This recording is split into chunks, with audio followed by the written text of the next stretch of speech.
Hey, good morning and welcome to Breakthrough Walls. I'm Ken Walls and I'm your host.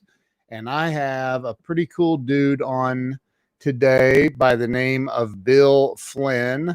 I was recently introduced to Bill by a mutual friend and we booked him for the show. And I'm excited to hear this guy's story. So I want to welcome Bill to the show. Welcome, Bill. Hey, Ken. Thank you for having me. Hey, thanks for being here, man. So you know, we don't know each other. We just met. Yeah. First time. So I always find it a little interesting to meet new people, fresh, that I've never met, and hear their story. And you're the only Steelers fan living in Boston. So I'm kidding. I'm kidding. I'm kidding. So I'm sure you're not a Steelers fan. But anyway, so you know, this show, I created this show a couple of years ago to help people have a breakthrough in life that get stuck.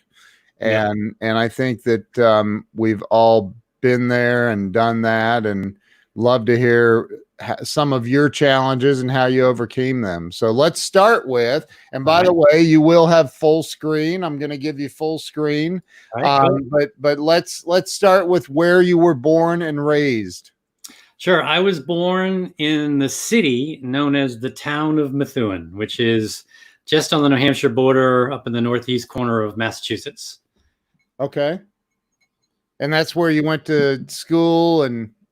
Yeah, I went all through high school, went to a couple different high schools, but grade school, everything. I actually went to college up in New Hampshire to play hockey. Wow. And I did that, played at a pretty good level. A couple of my teammates played in the NHL, so it was pretty good hockey. But I grew up my entire life in this relatively small town, 35,000 people. And right on the New Hampshire, literally on the New Hampshire border. So it was a great sort of small town upbringing. My dad was a pipe fitter. My mom was a teacher. So I get that whole middle class background thing going for me. So it was good. It was good. It was a decent upbringing. I enjoyed it. And that, you know, that area of the country is very rich in history. Like there's some pretty cool history over in the New England area. So growing up for you, I mean, what was it like as a kid? I mean, were you like, did you face any challenges as a kid, or were you like the most popular kid? And yeah. Well, I was voted the most friendly in high school. So were you? I guess I was somewhat popular. It's funny. I was on the yearbook committee in high school and I got a vote in every single category. Which is pretty funny. I was runner-up in class clown, so I'm not sure. Well, it seems like a really thin line between being friendly and being a smartass. Yeah. It was a great upbringing. Yes, and this part of the country is terrific. You know, I now live in Sudbury, which is about an hour away from where I grew up, and you know, Concord, Lexington, all that history, that rich history of the U.S. was in my backyard. So I got to go see things that some people only get to see once, if ever, in their lives. So it was a pretty cool place to grow up. Yeah. Yeah, it's really cool. I was telling you off air that my wife and I went to a wedding over there, and the reception dinner, the reception, it was at a restaurant that was like, I don't remember. It was like 170 years old or something. It was like, this amazing little restaurant. We have a few of those. Yeah. Yeah. We have the Wayside Inn, which is actually right down the street from me. Okay. Which is, so, you know, like George Washington slept there. I mean, this is an old place. Is it like chained off the stairs going up? Yes. That's where I think that's where it was then. That sounds really familiar. That's a mile from where I'm standing. Is it really? It is. Yeah. Wow. Yeah. My wife's on here. Maybe she'll remember. Nice, but so you grew up over in that area, beautiful area. And did you end up going to college? I did. As I said, I went to college. I went to two colleges. One, I always wanted to play hockey. I wanted to be a professional hockey player when I was a little kid. I'm born in the 60s. I'm a little bit older than you are, Ken. And so Bobby Orr was the thing. And so, all through my youth, I was number 4. I was a left-handed defenseman, playing on the right-hand side. I try to emulate. Actually, at one point, I wanted to change my name from William to Robert, so I could be like Bobby Orr. It's I was a little obsessed. So yeah, I went to school to go to play hockey at a school called St. Anselm's, which is up in right outside of Manchester, New Hampshire. And then about a year of it just didn't have the love anymore, so I stopped and I went to school locally here in Lowell, Massachusetts. So I finished my college career at the University of Lowell, which is now UMass Lowell. Wow. So what was your degree in? My degree was a Bachelor of Science in Business Administration with a minor in marketing. Okay. Basically, I had 4 majors over the many years I went to college, and I ended up in the one that I got the best grades in. Oh, wow. So when I started to get good grades, I'm like, I'll just stay in this one. I just want to get out of here. Yeah. So after college, what happened? Where'd you end up? So actually, during college, I worked all through college. I worked at a local pizza chain called Papagino's. Okay. Kind of a mini Pizza Hut, Papa John's kind of thing. Yeah. And did that and stayed there when I graduated from college because it was decent money.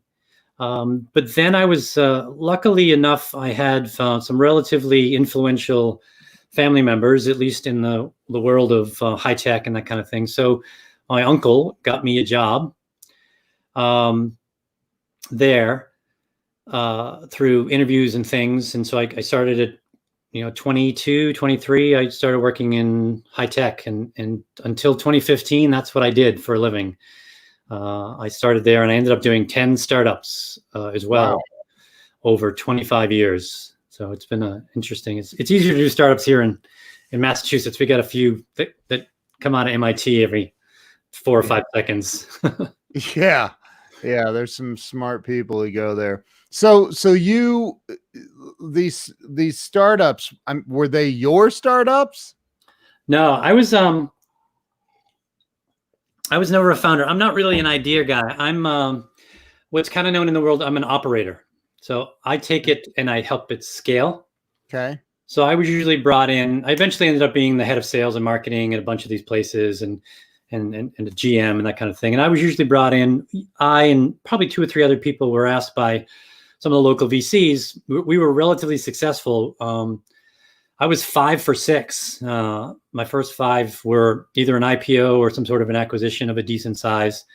I've helped make a lot of people very rich. Unfortunately, I'm not one of them. Wow. So I did that for a whole bunch of years, and decided in the last 4 or 5 years that I want to do another one, and I decided to be a coach. I know you've talked about coaches a little bit, on some of your shows and such. So I do that now for a living, which is great. I work for myself. You're in my office, which is nice.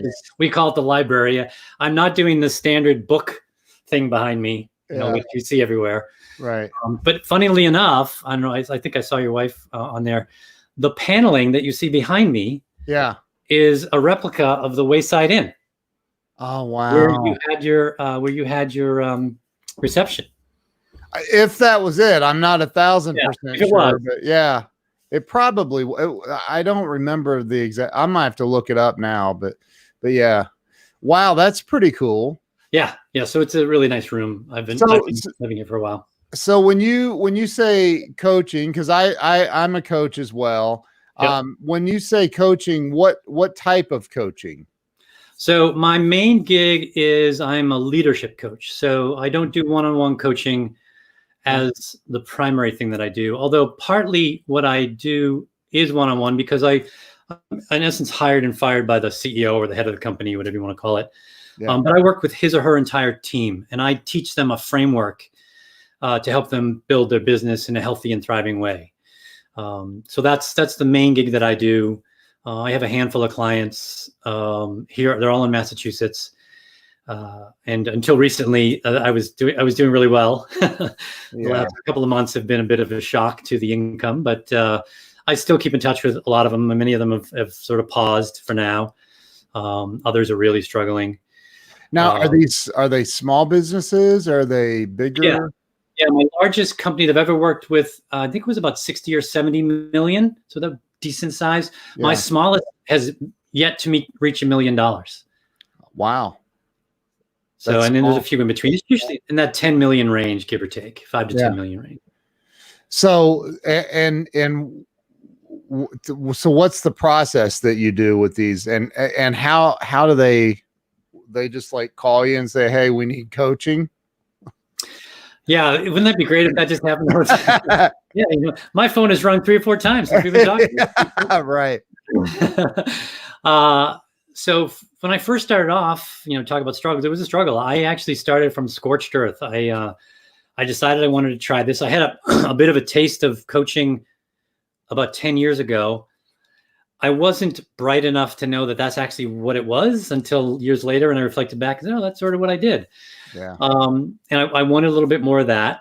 So I said, do I want to do an 11th startup, or do I want to try something else? And I had actually, I'm a big reader, and I love learning, and I'm curious and that kind of stuff. So I joined a bunch of newsletters, and one of them was by this guy, Vern Harnish, who some people know, some people don't. He's written a couple books, and he's got a big organization. He's worked with 50,000 companies around the world over the last 20, 25 years.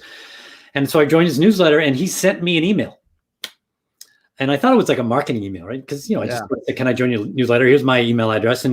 But it was worded like a human being. So I said, you know what, this might be real. So I answered it, and it was really him. Wow. So we chatted a little bit, and I said, hey, I've been thinking about doing this. Here was my experience. I really like your book, and I like the way you think. How can you help me? What can I do? And he said, oh, I've got a coaching organization. Let me have you talk to Keith. And he put me up to Keith, and that was about a little over 4 years ago. Wow. So I got trained in that. I don't actually work with them anymore. I've sort of broadened it a little bit and focused a little more as well. So that's how I got started. And so I teach a framework to my clients. That framework is basically shows them how to build a company as one big system, which is made up of a bunch of subsystems. So there's like a cultural subsystem and a human subsystem and a strategy subsystem and execution and cash and those kinds of things. So that's what I teach. In the end, they build what we call a one-page plan, which in essence goes from all their core stuff, values, purpose, competencies, customer, all that stuff. And then as you go across the page, so to speak, it gets to, quarterly or monthly planning. So it sort of moves through just, far off distance core stuff all the way through to day-to-day or week-to-week or month-to-month planning. So, okay, like the smaller company that hasn't even hit $1 million yet. Yeah. Where do you start with a smaller business like that? It's interesting. So I've been studying business for about 30 years, Ken, and I found that there are a lot of commonalities between and among businesses that are successful, and they're generally the same exact few things. Right. And many of those things start with the leader. So a lot of people say, how do you find your customers, and who are they? What's the ideal customer for you? And they want me to say size of company or industry. And I found that it doesn't really matter. It really matters what's going on in the head of the leader. And he or she needs to be humble. They need to be a learner themselves, a lifelong learner, and they need to be comfortable challenging the status quo, which if you're a coach, many don't like to do that. So as long as you're that way, I can help you. Now, the only other really requirement is you need to be able to afford me. And I make an obscene amount of money an hour. My ROI is through the roof, but I do make a high dollar per hour. I'm generally 10 to 100x in terms of ROI if we work well together. Right. So in the end, it pays for itself. But in the beginning, it's a little expensive. And so this small company, I actually tried to talk her out of working with me 3 times. Wow.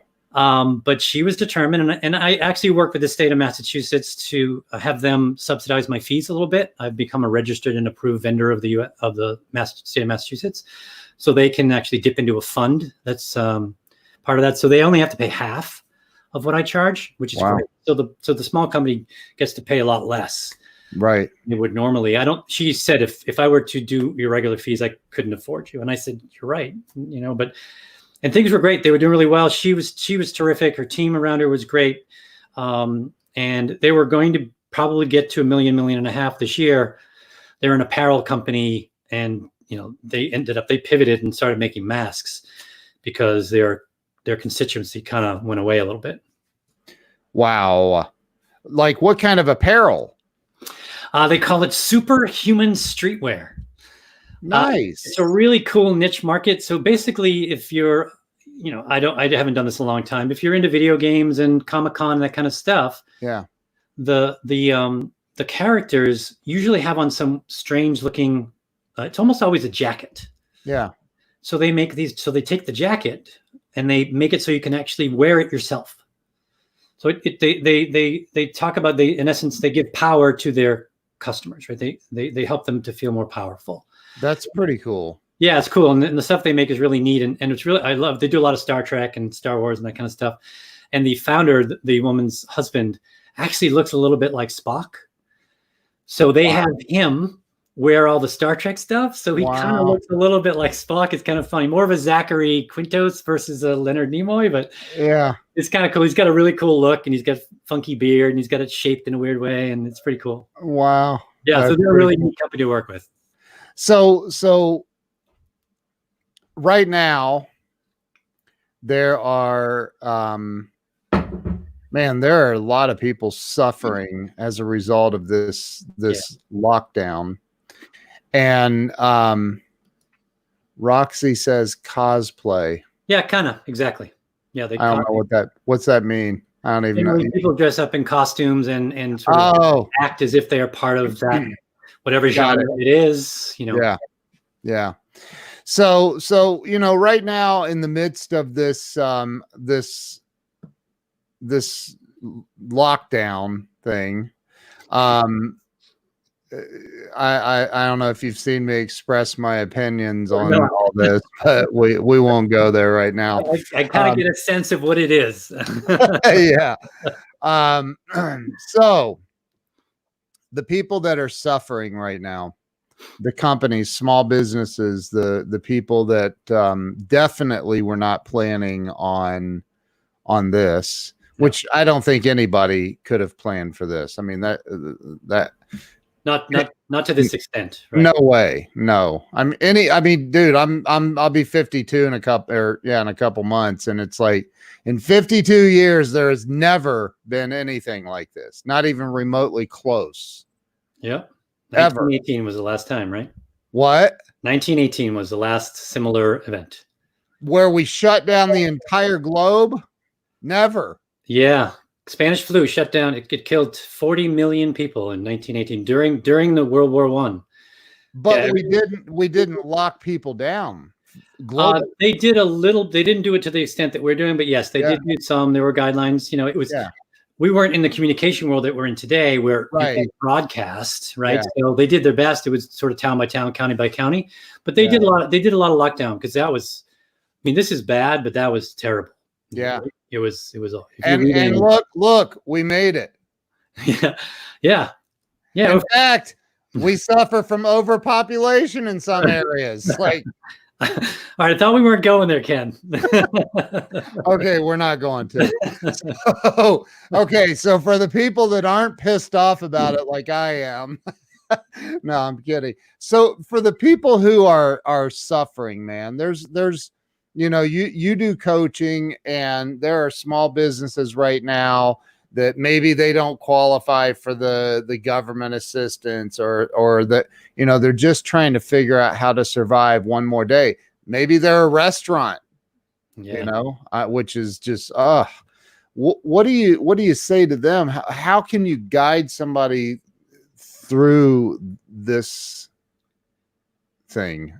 Yeah. So actually, because of what I do and how I do it, so I'm part of a coaching organization, or several. I have relationships with lots, probably I have access to hundreds and hundreds of other coaches around the world. Yeah.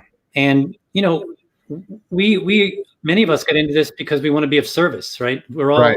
I think the average age. I'm one of the younger coaches at 55. Wow. The average age is actually, I'm probably in the average now. When I first started, I was probably a little bit younger. So we got together and said, how can we help people? Just what can we do? And we said, let's see if we can give them some guidance on what we know, what we've learned as a group. So actually, at the end, I'm sure you'll put my website in the show notes. I've written with a bunch of other people 2 documents. One is sort of a strategic planning framework. So you can start to think about, okay, let's assume we're going to survive this. It is going to end. We just don't know when.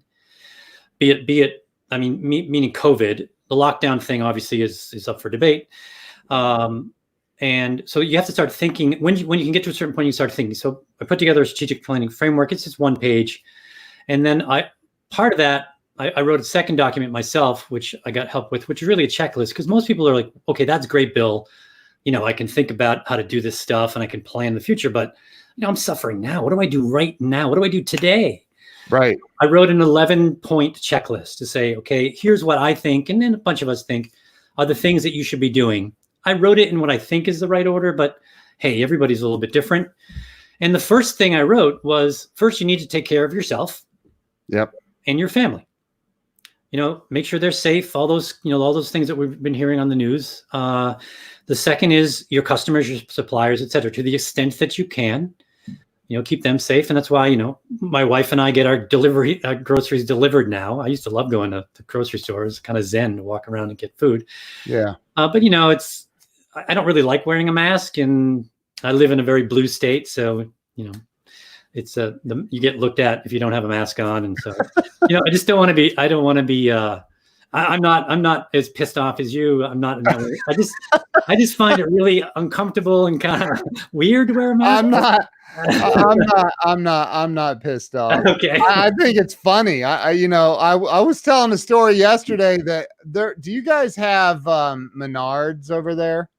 We don't nearby, but I know I travel around the country. I know what a Menard is. Yeah. Okay. So we have a Menards here and we have a Lowe's, and our washing machine went out.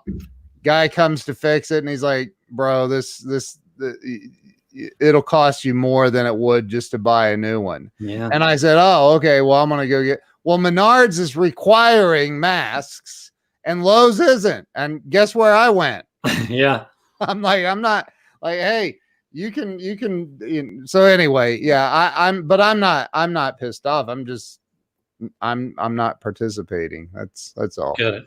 So, yeah. So there are a bunch of things you can do, right? Yeah. And so the next thing is really just cash.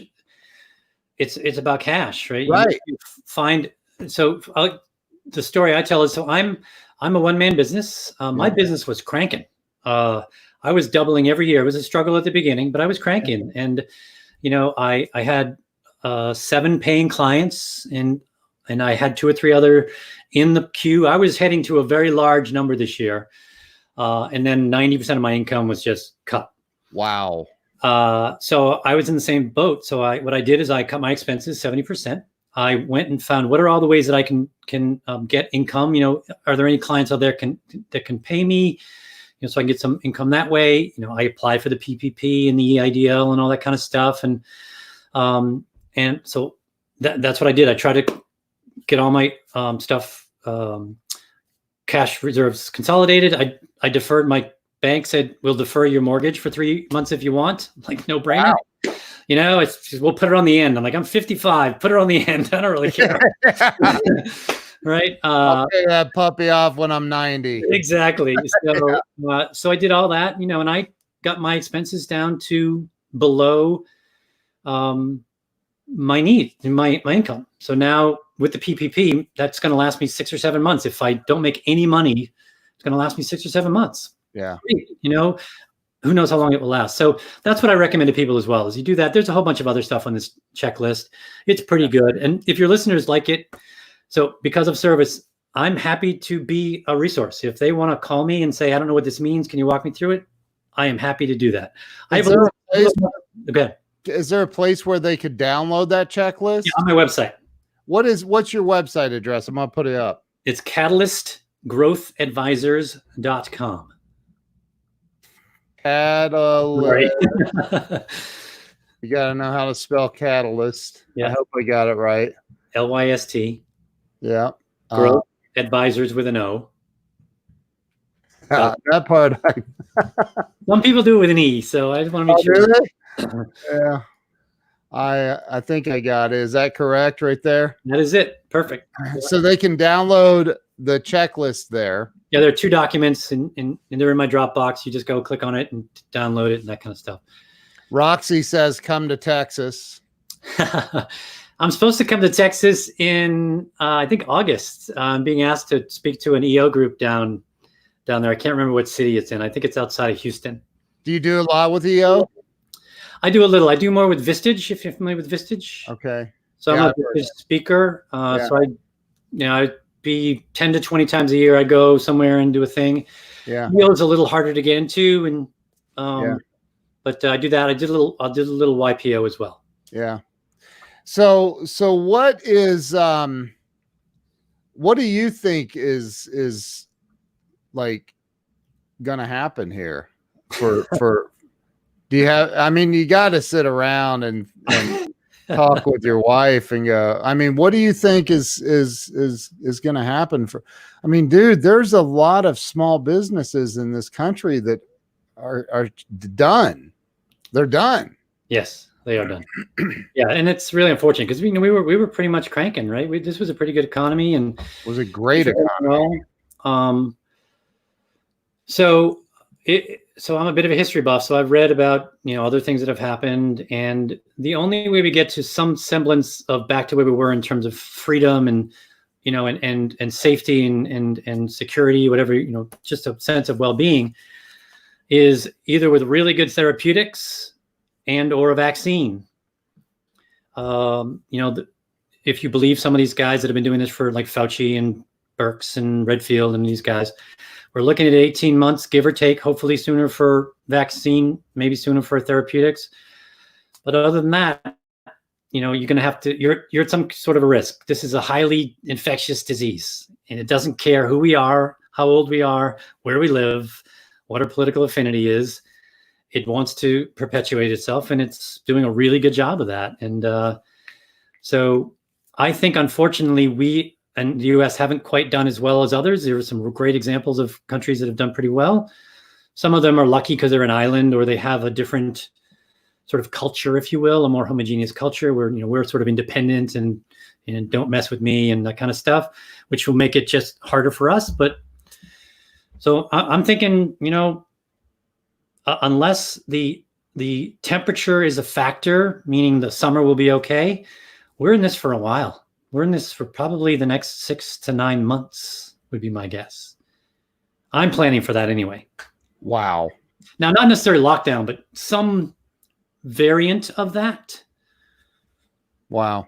Well, I think that it's definitely gonna cause an economic issue for a minimum of that.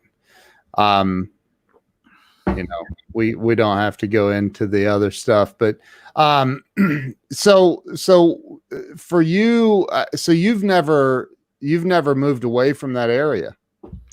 No, I've traveled. So I've been to 43 states. I've been to 4 continents and 20 some odd countries. Yeah. You know what? I really like it here. This is a cool place to live. It's, if you could see outside, I can't see my neighbors.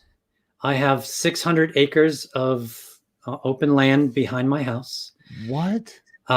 It's a beautiful area. It's wonderful. I got 2 acres of my own. Wow.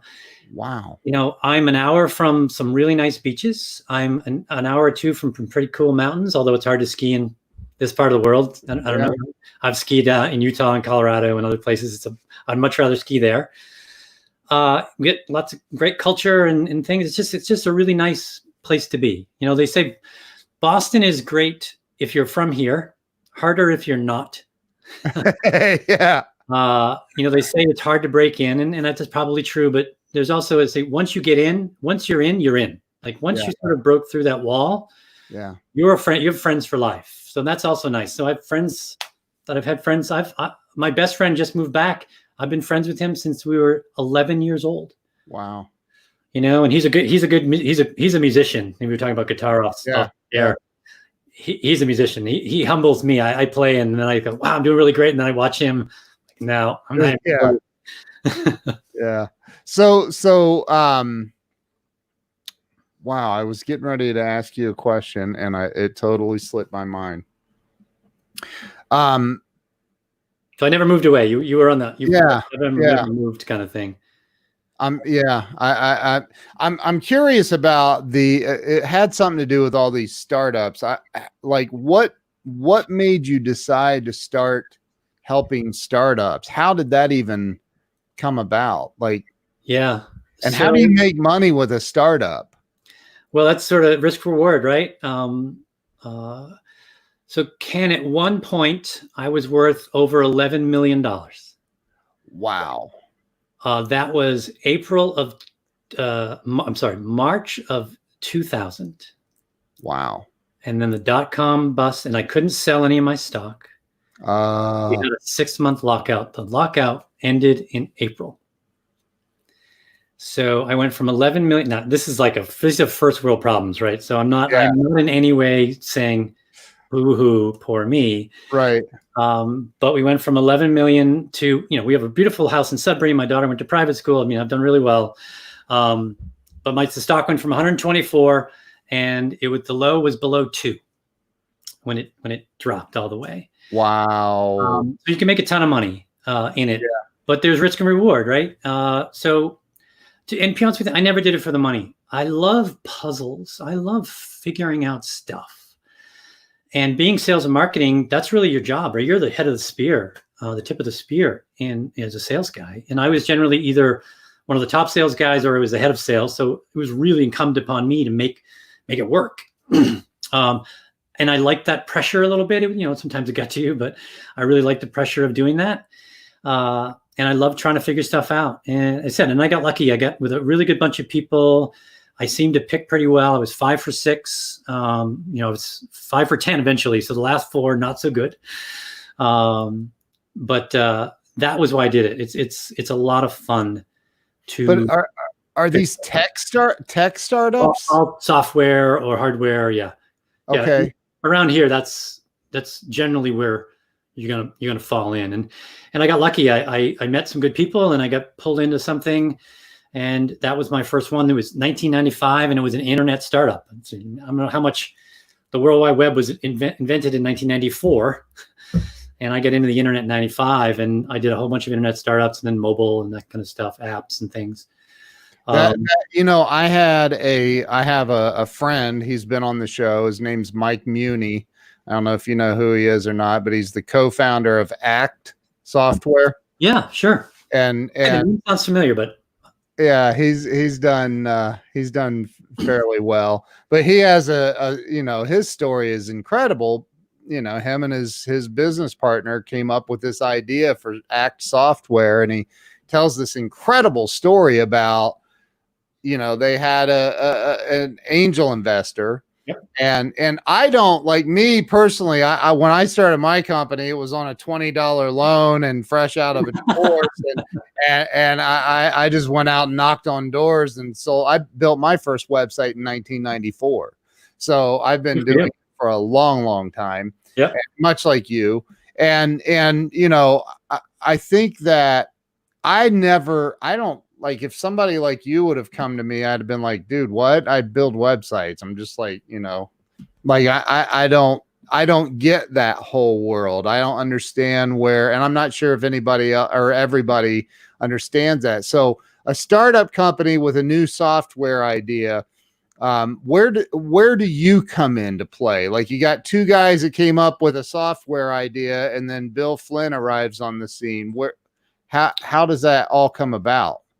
Yeah. So there's sort of, I'll answer it in 2 different ways. One is like anything where you get into it, you usually know someone, right? You get connected and that's how you get introduced. Right. And from my perspective, what was really lucky for me was that I got in with 2 or 3 really great guys, and we clicked really well. And then we were brought from company to company. We had one investor here called Matrix, which really liked what we did, and they said, "Great, do another one." And they just put it in. For 20 years, I never interviewed for a job, and I had 5 or 6. Right. Because you just sort of so that's one way. The other is, so for me, and what I did is I was the guy who would scale it. Right. I would take it from, they had the idea. I'm not an idea guy. I have friends who come up with 20 ideas in 10 minutes. And right. I'm just not that guy. But my brain is pretty good at finding patterns. I'm very curious. And I have this good compassionate streak about me. And I think that's a good combination of things that allows me to help find the way through this morass as quickly as possible. So that's what I'm brought in to do. And then, my job is to help the company figure out, okay, great. You have a few customers, but your first few customers aren't usually the same as your next 100 or 200. So you got to sort of figure that. It's called crossing the chasm in the world that I come from. Right. I was the guy who helped them cross the chasm, right? Okay, let's figure out how to get this thing greater, because your first few customers are as crazy as you. Right. So, right. And you got to find the people who are a little hesitant to get into this new thing. That's your next set, right? They're called the early majority, if you will. So that's what my job was. And I was pretty good at that. And I think that's why, I helped. I certainly didn't do it on my own, but I certainly helped accelerate that. And then I was pretty good. I was really bad at hiring when I first started. Yeah. And I got better at it. I learned where I was terrible mistakes, and I sort of followed the conventional wisdom of how you hire. And I found out, what? Salespeople are the best interviewers on the planet. Yeah, right. And you can't interview them in a regular way because they have all the answers. You got to find out what's underneath. Right. So I had I would interview in a bizarre way. I was told, I've never been interviewed like this before. I had a guy walk out at one of my interviews. He said that's the stupidest question I've ever heard. And he left. What was the question? So I got this question from a friend of mine. And so one of the things you want to do when you're a sales guy is you want to know that they've successful in the past. So I would never interview anyone who wasn't either number 1 or number 2 somewhere else. Right. Twice, 2 or more times. Because once you can get lucky, twice, starting like, okay, maybe. So that was my first bar. But that doesn't necessarily mean they're going to be able to do what I want, and what we want to do. So I wanted to know a few things. I wanted to know, are you empathetic and/or compassionate? Are you curious? And do you think like an entrepreneur? Because the salesperson, in essence, is running his own business or her own business. Even though they're in and among other people, you really have to think like you're an entrepreneur. Right. So I had one question, which was the hypothetical. And I said, okay, it's the first day of the job at this company, and it's my company. And we just had the best quarter ever in the history of the company. And I want to throw a big party. Yeah. I ask you to do it. What do you do? And then I shut up. I buy a couple of kegs and I get all sorts of answers. So that was the answer the guy walked out. He said, that's a stupid question. It's like, okay, but it helps me to get, so what I'm looking for in there is, and actually, Ken, if you came up with that answer, I wouldn't hire you. Because I wanted people who trust me, I wouldn't be interviewing, so we're good. I want someone who's consultative and whatever. I want them to say, hey, I'd probably walk around and talk to a bunch of people and say, tell me about the company and tell me what happened and what are some good stories and what are the kind of things you'd like to do around here. I just wanted to know that they would gather some data and information and then say, okay, based on what I heard, I think this would probably be a good thing to do. Yeah. As opposed to, we're going to go bowling, we're going to get beers, and we're going to have a great time. My answer honestly would be like, I would probably form a small committee of people to help me put the party together. Perfect. Yeah. That's what I would do. My buddy Glenn Moorshower is on right now, and he's throwing out poems. So thanks for that, Glenn. If you don't, do you know who Glenn is? I do not. He played Agent Pierce on the TV show 24 for years, and very nice. He's been in hundreds of movies and good dude. We have a show on Sunday nights called the Ken and Glenn Show with a guy named Scott. So I like that. Is that the name of the show? yeah. Scott McCain, a Hall of Fame speaker buddy of mine and ours now, and it's a great show. We have a great time. We created the show to help people laugh. Good. Life's too short. But back to the interview thing, I wouldn't be interviewing. I found out a long time ago I am unemployable. So I don't. Good. That's good to know early on. I just So, the reason I keep asking you about the startup thing is if there's somebody watching right now that is in a startup phase, maybe it's one guy that has the best new CRM on the planet or idea for an app or whatever. They have $12 to their name and they don't know what to do. How can you help that person that's like, man, I think I have a really cool idea. I just don't know what to do with it. Yeah. So what I would say is first, let's define what a startup is. A startup is a temporary organization. Okay. In search of a business model. Amen. There you go. Now, if you're in search of a business model, the first thing to do isn't to build anything unless you can rapidly modify it as you go. Okay. So a lot of people ask me that. So Bill, give me, what's your one thing of advice you tell entrepreneurs? And it's the same thing. Do not fall in love with your idea. Fall in love with the problem and the customer, and then you'll figure out what the idea is. You're always going to start off with something because usually it's some sort of struggle that you had or someone has or whatever, or you think you can do it better than someone else, which is a great start.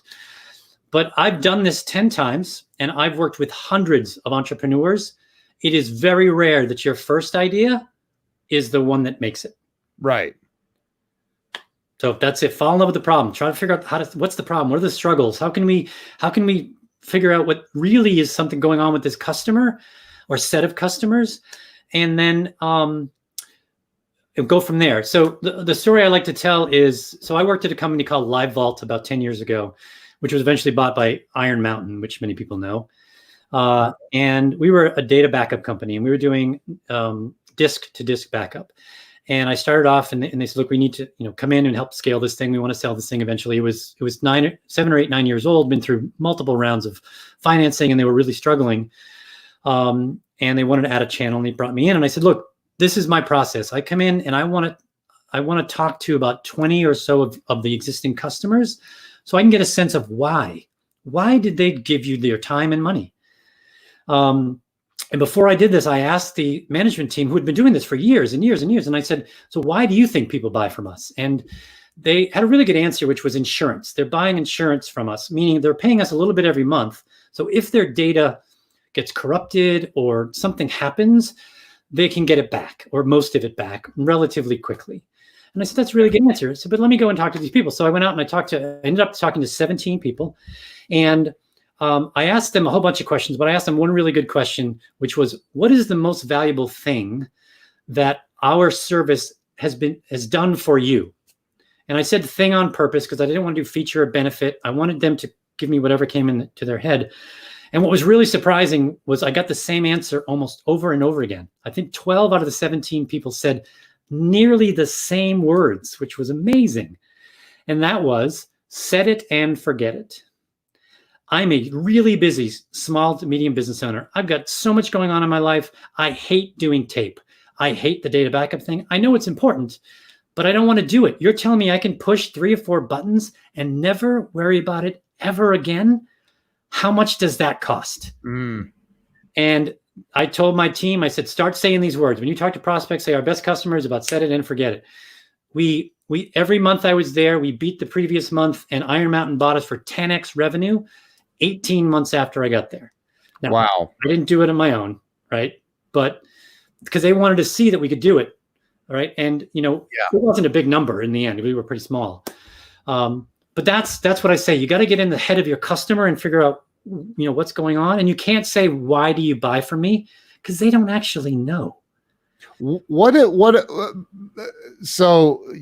looking at I think we're looking at startups in 2 different ways. Okay. Sure. I'm looking at a startup this is my take. Doesn't mean I'm right. I remember when I started my business, I had an unbelievable need to eat and make car payments, and and so my idea of a startup is, well, I have a an idea for a business, and I want to get started with it. Step number one is I need my first customer. Step number one is I need revenue, right? I need cash. Cash is king, right? Yeah. So how do you help, or do you even help? Do you help companies that new? So, if you have no money and you need money, then you're in a very difficult position to be in a startup, because most fail. So if you hear the stories of like Airbnb and Microsoft and all these guys, over years, it's generally the same story. I love this podcast called How I Built This. Yeah. And if they tell the story, and if you listen, it's almost the same story over and over and over again. Sarah Blakely, and it doesn't matter. Oh, I did it as a side hustle, or I lived on my parents', whatever. They didn't actually need money, or if they did, they found this other way to make some money so they could do their thing. Yeah. So I would say, first of all, if you're in great need of money, don't do a startup. Yeah, too risky. Or if you can borrow money, great, right? But borrow from your dad or your mom or your friends or family and friends. Don't borrow from another person, an investor, because you've decided to. As soon as you get money from an investor, you've decided to sell your company. Right. You have to act like you're going to sell your company. But if you get your parents, it's okay. So that's sort of where my thing is. And I'm sorry if the story wasn't fitting. My point with the story is you need to be curious and empathetic, and you have to understand what's their struggle. Yeah. Not, let me tell you how great my idea is and why you should buy it. Right. They don't care what your product does. Right. They care what your product does for them. And if you keep that in your mind, then you'll ask the right questions, and we have this wonderful thing as human beings called confirmation bias. And Simon and Garfunkel have the best way of saying it, right? We hear what we want to hear, and we disregard the rest. Amen. And if you do that as a startup founder, you're going to struggle. You might make it because, hey, you can get lucky, but I'd rather not be lucky. Yeah. So that's I don't know if that answers your question, but that's sort of. It does. Absolutely, it does. So for somebody with an idea that with no money, how important do you think, because you're an island, I mean, when it's just an idea and you're just getting things going, you are literally an island. How important is having sales skills? I'll tell you. So sales, I'm a bit of a neuroscience geek. Yeah. And sales is about helping someone make a decision. And if you believe the current level of neuroscience, when we make decisions as human beings, the biggest part of our brain that lights up is the limbic system. Yep. The limbic system is emotion. There is no language in the limbic system. So technically, when you make a decision, Ken, and then you tell people why you made the decision, you're just making stuff up. Yep. So what I found is, if founders really believe in what they're doing and really feel like they're going to help someone, that is the best sales they could ever be doing, because people are going to read the sincerity. They're going to understand that you care about them. That's the best sales you can ever model, whatever you want to call it, technique that you can have. Yep. Totally agree. I think a founder is a great salesperson if they truly believe in what they're doing, which they usually do, but they also want to help someone sincerely. As a sales guy, so I was a 30-year sales guy, and when I got started, the first 4 or 5 years, I was terrible at sales, right? I was the, feeds and speeds and all this features and benefits and all this kind of stuff. And, I was okay, but when I learned about the brain, I became a much better salesperson. And I would always ask this one question whenever I was with a prospect, first meeting, any meeting. I would say, okay, we're going to talk for an hour. If you could describe for me what would be the best possible outcome for you for this meeting, What would you have learned? What do you want to get from me, etc.? And I would ask what I call the bully with the juice first, right? You have to sort of figure that out. Who's the bully with the juice? I love that phrase. And then you want to make sure you go around the room to get everyone else, because there are influencers and other people in the process. You don't know everybody. And then I would write the list down, and then I would go through my pitch, and I would just focus on what they wanted. And then at the end, if they didn't ask for something that I thought might be interesting because other people that were like them said it, then I would bring that up. And that's when I would sell, so to speak, right? I would say, hey, you didn't say this, but here's some other things that people like. After that, as I said, I was either the number 1 or number 2 salesperson at every single company I was ever at. And from a technique perspective, I'm not a good salesperson. And from an overall perspective, I don't drink, I don't play golf. I am not good at small talk, and I'm generally an introvert. Yep. So I don't have any of those sort of stereotypical qualities, but I think people saw that I sincerely wanted to be of service to them. And if they could, they would find a way to work with me. Right. So that's what I think. I think a founder can be a great salesperson. And I love that. It all goes back to something that Glenn Morshower talks a lot about in his coaching and his acting school and everything he does. And it's enthusiasm. Like, you've got to have that. And I'm a huge Dr. Joe Dispenza fan. So I know Joe. I love everything you're talking about. That's why, like, personally, I could not work for a company that if I don't really believe in the product. I have to feel it in my soul. And if I don't feel it if I do feel it in my soul, I'll be number 1. It won't take long. But right? Yeah. But like, for me, connecting with engineer type people, I just don't, because they're so living in the left brain that I like, dude, have you felt an emotion in the last 25 years? like is everything in your life that structured, really? So like, I can't do it. But here, Glenn says, I believe with every fiber of my being that healthy motives are supported by life. Manipulation and control of others is not. Amen. Totally agree with that. Yeah. So you wrote a book. I did. Let's see it. You got a copy? I do. I have it right here. It's called Further, Faster. Further, Faster.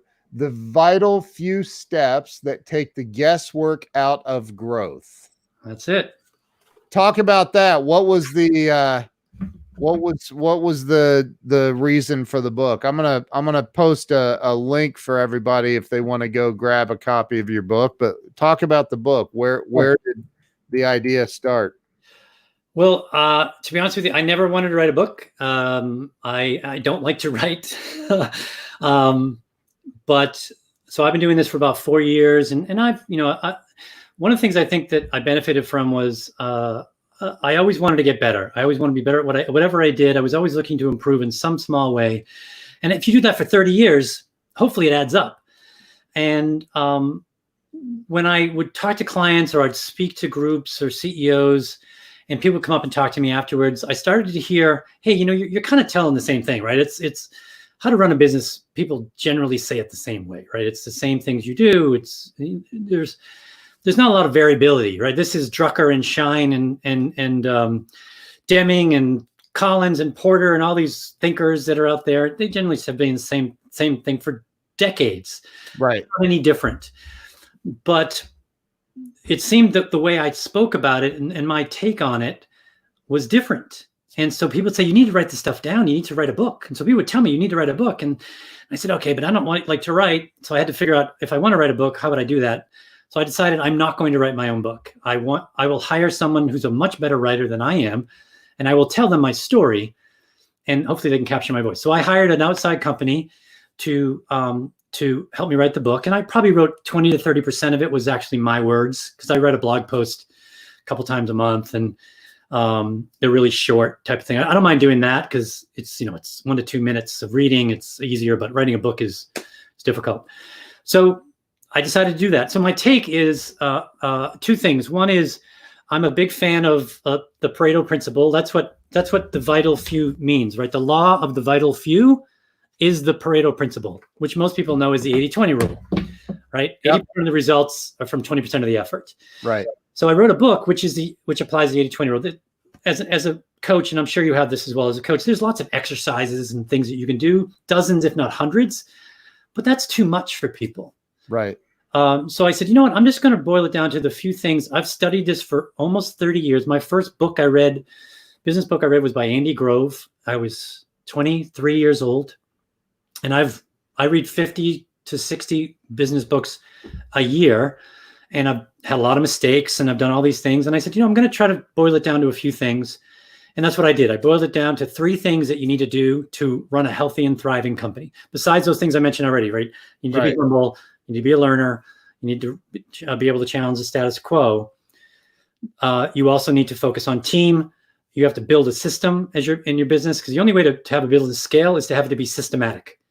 If you're having to make new decisions all the time, it just slows everything down. And lastly, as a 30-year sales and marketing guy, I say cash should be your primary growth metric. Meaning, if you want to grow, growth sucks cash. So you have to have the money in order to grow. So instead of saying, I want to reach $100 million, you want to say, oh, in order for me to do everything I need to do, I need $30 million. How am I going to make $30 million, right? And how long will it take? So in order to do that, how much money do I need to make based upon my margin and all those kinds of things? If you do that, you'll make better decisions. As has been said many times, revenue is vanity, profit is sanity, and cash is king. Yep. Right? So if you focus, I say revenue is great. If you want to brag to your brother-in-law, or you want to tell a story to a reporter saying we grew from 50 to 100 million, great story, right? Tell it. It's a wonderful story. But in the end, it doesn't matter, because if you're a $100 million company and you made $2 million, you're not as healthy a company as someone who has $20 million and they made $5 million. You're just not. Right. And we're seeing it now. Those people who didn't build a company that had that cash machine, and they were smart enough to save it and put stuff away, right? Yep. One of the things I say is have some working capital. I recommend, that you put away the amount that you think you need. My advice is somewhere between 2 and 12 months. And now it's getting closer to 6 to 12 months with all this, between 9/11 and 2008 and this. If you have that put away, then, this is going to happen again. This COVID thing, it's not going to be COVID, but it's going to be something. In the next 8 to 10 years, we're going to have another one. We've already had 3 in 20. Yeah. Prepare now to be able to do that. Yep. And that's what my book is. And my book, you can get it for free if you want on my website. It's a PDF download, harder to read, but where you can get an ebook or the copy of it there. And that's all it is. I read it. I didn't write it, but the woman who wrote it with me captured my voice. My voice is very simple, practical, and actionable. Yeah. Actually, you read the book, you read a chapter, you can go to my website and do the exercise. And then you can read the next chapter and do the next exercise. It's a DIY book. That's awesome. That's really awesome. So the book is free on your website? Yeah. So it's a PDF. The PDF version of it is free. Okay. So, I'd love for you to buy it, but hey, if you can't afford, especially these days, if you can't afford it, don't worry about it. Just download it. Yeah. And you can do that. If you want to buy it, great. And if you read it, terrific. Give me a review. That would be wonderful. Yeah. But wow.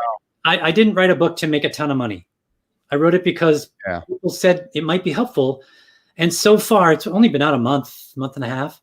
The reviews are really good. I've got only 12 on Amazon, but I've heard from other people, and I'm so surprised by the seemingly sincere appreciation of the book. Yeah, it's cool because I never tended to write one. So great. So for one of my final questions for you, I cannot believe we've already been on here an hour, would be, and this is a broad question,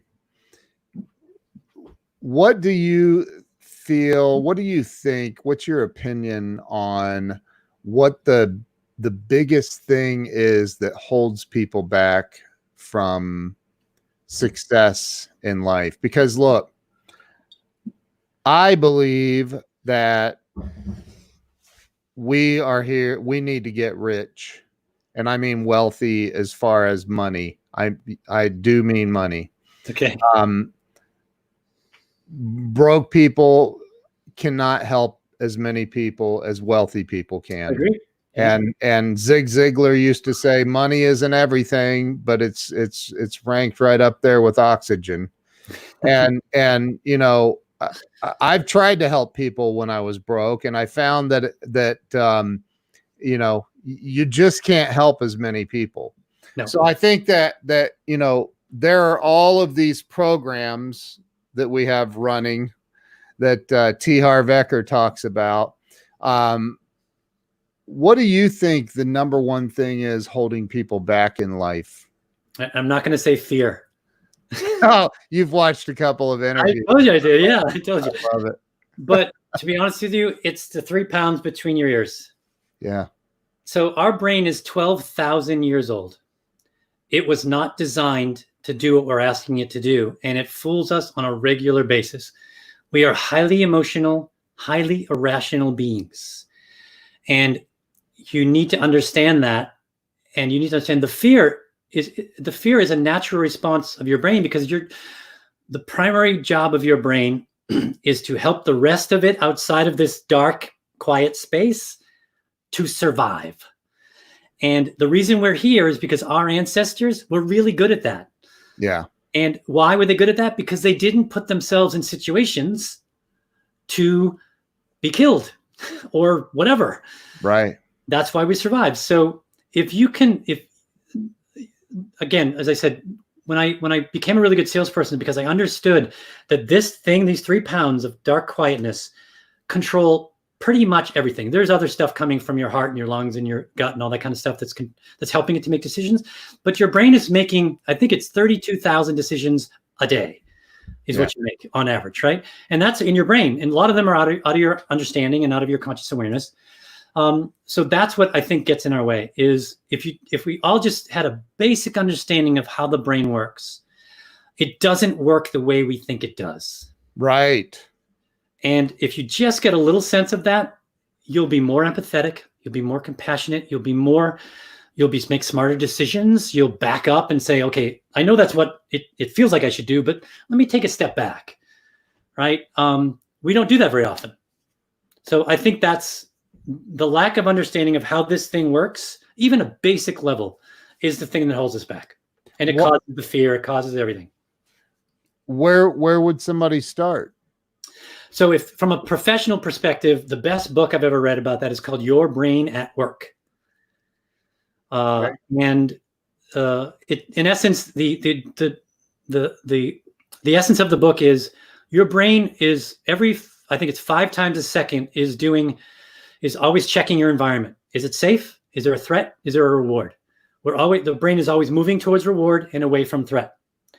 And there are 5 basic things that it looks at, which is status, certainty, autonomy, relatedness, and fairness.